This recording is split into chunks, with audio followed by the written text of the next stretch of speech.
ఓం శ్రీ గణేశాయ నమః. శ్రీ గురుభ్యో నమః. శ్రీమాత్రే నమః. సుందరకాండ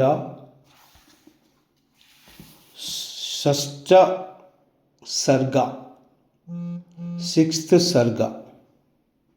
హనుమంతుడు రావణ భవనమును చూచుట.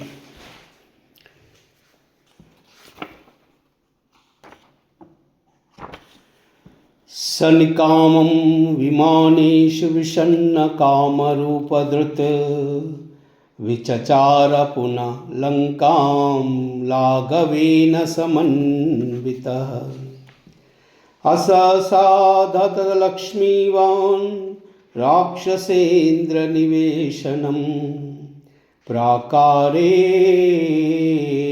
ప్రాకారేణార్వర్ణేన భాస్వరేణాభిసంహృతం రక్షితం రాక్షసైర్ఘోరైః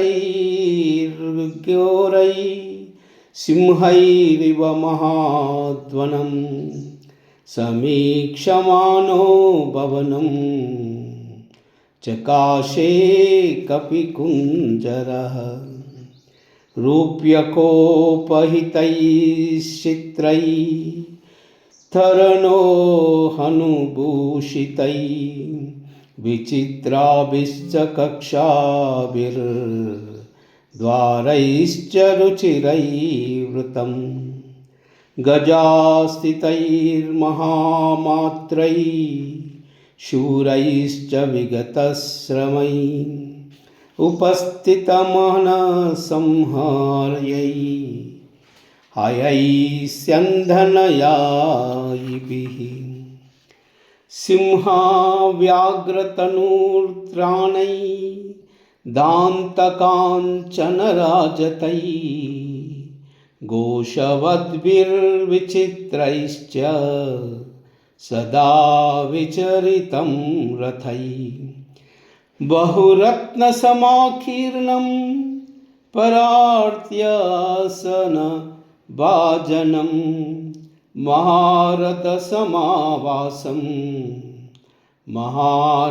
మహారథమహాసనం దృశ్యశ్చ పరమోధారైః స్తైశ్చ మృగపక్షిభిః వివిధైర్బహుసహస్రైః పరిపూర్ణం సమంతతః వినీతైరంతపాలైశ్చ రక్షరోభిః సురక్షితం ముఖ్యాభిశ్వరస్త్రిభిః పరిపూర్ణం సమంతతః ముదితప్రమాదరత్నం రాక్షసేంద్రనివేశనం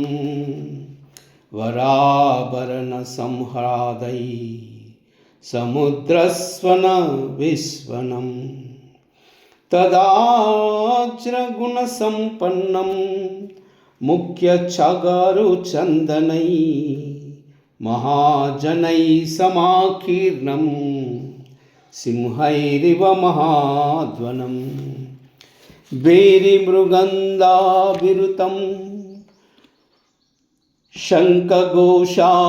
శంఖఘోషానినాదితం నిత్యార్చితం పర్వహృతం పూజితం రాక్షసైః సదా సముద్రమివ గంభీరం సముద్రమివ నిస్వనం మహాత్మనో మహాద్వేష్మ మహారత్నపరిచ్ఛదం మహారత్నసమాకీర్ణం దదర్శ సహ మహాకపిః విరాజమానవపుషా గజాశ్వారథసంకులం లంకాభరణమిత్యేవ సోమన్యత మహాకపిః చచార హనుమాన్ తత్ర రావణస్య సమీపతః గృహాత్ గృహం రాక్షసాన్ ముద్యానాని చ వానరః వీక్షమాణో అస్య తంత్ర ప్రాసాదాశ్చ చచారస अवप्लुत्य महावेग प्रहस्तस्य निवेशनं ततोऽन्यत्प्लवुपे भीष्म महापाशस्य वीर्यवान् अथ मेघप्रतीकाशं कुम्भकर्णनिवेशनं विभीषणश्च तदा प्लवे स महाकपिः महोदरस्य च गृहं विरूपाक्षस्य चैव हि विद्युज्जिव्यस्तभवनं विद्युन्माले तदैव च वज्रद्रंष्टश्च तदा पुप्लवे स महाकपि शुकस्य महातेजा सारणस्य च धीमतः तदा चेदीञ्जितो भीष्म जगामहरियूदपः जम्बुमाले सुमालेश्च जगामहरिसत्तमः रश्मिकेतोश्च भवनं सूर्यशत्रो तदैव च वज्रकायश्च तदा प्लपुवे स महाकपि धूम्राक्षस्य च सम्पाते भवनं मारुतात्मजः विद्रुपोपभीमस्य गणस्य विगणस्य च सर्वमंगल।